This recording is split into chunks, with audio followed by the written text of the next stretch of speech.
最近的风波给王一博带来的影响不小，但是不能妨碍一点，那就是王一博的电影《无名》好消息频出。2月17日，电影《无名》北美上映，观影人数超高，成功拿下了不菲的票房成绩，并且口碑俱佳，多家海外媒体都在报道，其中王一博跟梁朝伟的表现都得到了海外观众的赞许。同时呢，最近忙着拍戏的王一博，在忙完《无名》的路演后，就进入了新剧《光明之路》的拍摄中，其中不少的路透照放出后，我们发现王一博的这个角色跟无名中叶秘书的形象有点相似，却又有很大的不同。毕竟故事发生的背景都是在抗战民国初期，自然有很大的相似之处，不同的是一个是伪日政府统治下，一个是民国到解放期国内金融发展时段。路透中，王一博的民国复古造型让人眼前一亮，宽大的西装外套把王一博整个人衬托的头脸巨小，再加上他的身材比例，都让人对这个角色充满了期待。不过通过路透照，我们发现王一博整个人的状态还是有点呆萌，很多人猜测是否跟最近的风波有点关系，估计这个是多虑了，不过是在后场，并没有进入拍摄，自然需要放空或者在思考角色中。如今的王一博，全身心的投入到演员这个身份中，降低热度是最好的选择。如今的娱乐圈是很少出现顶流级的艺人，很多大 V 都在说，这么多年过去了，顶流还是那么几个，甚至逐渐暗淡下去了。毕竟顶流太过耀眼，一出现就被人扒拉得干干净净，着实可怜。如同最近风波中的王一博，被冠上各种的帽子，被平台作为反向教材，一顿评头论足，引发大众争议，博取关注跟流量，最后剩下一堆鸡毛无人问津。这种在侧面反映出社会问题，怨气声很重，各行各业都在经历心理上的压力跟释放，我们更需要低调沉淀。就在2月18日，我们没成想，王一博居然现身了。通过站姐放出的路透视频中，我们看到了风波后的王一博，貌似整个人清瘦了不少，但是一身的装扮还是很吸引人的眼球。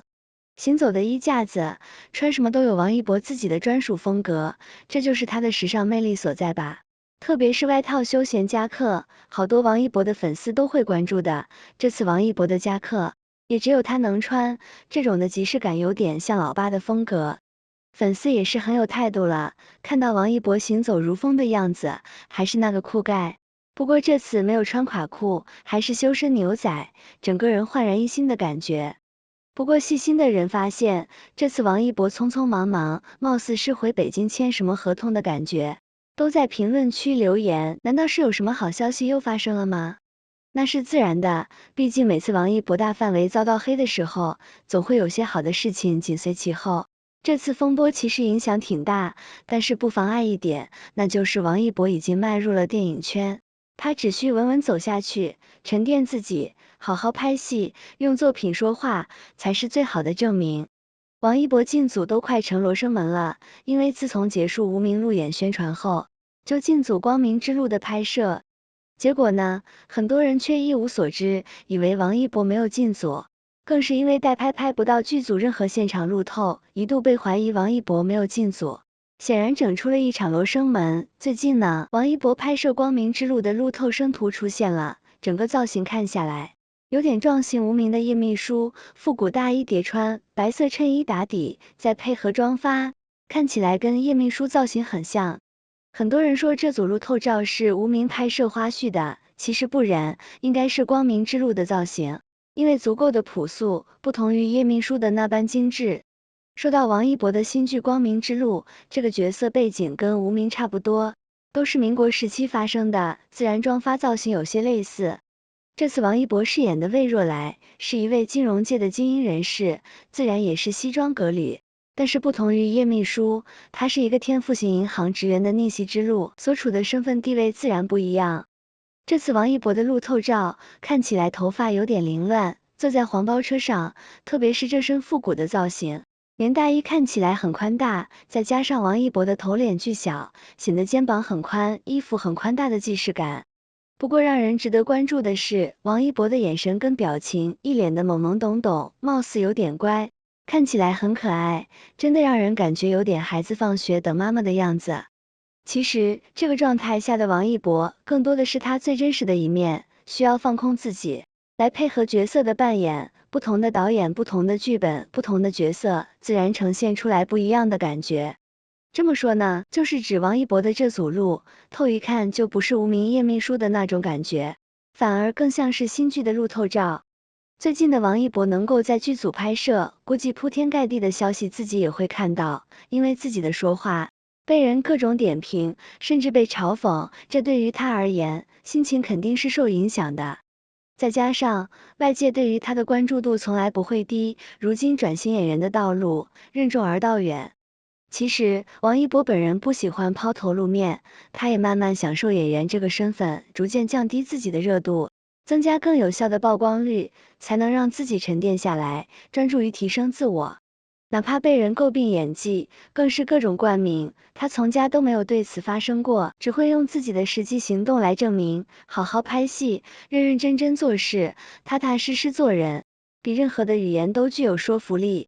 众人嘲讽他的不足，也不过是表象，这只能说明一点，他优秀发光的地方，已经让人嫉妒了，毕竟术业有专攻，没有完美的人。话不多说了，王一博的顶流热度，我们算是见识了，电影的票房9个亿了，多半来源于王一博，演技跟口碑都迎来了逆袭，未来的演员之路，王一博只会更好。谁也没想到，他只因挑了一个眉就上了热搜，8个月他进了6家杂志，手握19个代言。有人说他运气好，可谁知道他的世界里没有运气。王一博第一次以天天兄弟的身份登台，而当时距离他2019年的成功，还有整整3年。2016年，他加入了天天兄弟，因为不爱说话，被骂不配站在台上。很多人认为，这个突然红遍全国的少年，要么是有背景有资源，要么是运气好，但很少有人看到他为了梦想花了1万个多个小时。2011年13岁的王一博参加了全国街舞比赛，被乐华的杜华发现，于是开始了在韩国的学习生涯。但出国他乡，王一博引以为傲的舞技就被当地的学员看不起，被教练骂得一文不值。接下来的4年，从唱歌到跳舞，从表演到语言，每天坚持练16个小时，有时候会躺在舞蹈室里睡觉，回宿舍的时候也就只有3、4个小时的时间。在3年半的时间里，他经历了无数个想家和怕黑的夜晚，如果他没有达到标准，就会被放弃，所以坚决不能让自己生病，更是不可能回家。偶尔连拿手机的时间都没有，身体和心理都经受了极大的考验。每天只能睡2、3个小时的他，就被诊断出心肌炎，医生告诉他不要再跳舞了。后来说他一天最多打8瓶吊针，也没有放弃自己的梦想。4年后，王一博正式随团有组合在韩国出道，不巧碰到了如日中天的 XO 和 TFBOYS， 有人出道即巅峰，而他出道就被黑粉泼油漆。2014年在泰国的粉丝见面会上，王一博被黑粉泼红色油漆，那一年他刚刚17岁。这件事也成了他一直的阴影，他每天晚上都不敢关灯睡觉。然而生活对他的恶意远不止于此，